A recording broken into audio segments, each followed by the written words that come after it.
السلام علیکم، آپ دیکھ رہے ہیں ڈان نیوز اور میں ہوں طلحہ عالمگیر۔ ہیڈ لائنز آپ نے دیکھی۔ Lahore high court Rawalpindi bench نے توہین مذہب مقدمات میں سابق وفاقی وزیر داخلہ شیخ رشید احمد کی عبوری ضمانت کنفرم کر دی ہے۔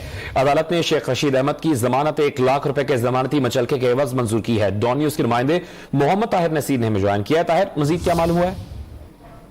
سابق طلحہ وفاقی وزیر داخلہ شیخ رشید احمد، انہوں نے ان کے خلاف جو توہین مذہب کے 17 مختلف شرح میں مقدمات درج تھے، اس حوالے سے انہوں نے اس Lahore high court Rawalpindi bench سے رجوع کیا تھا۔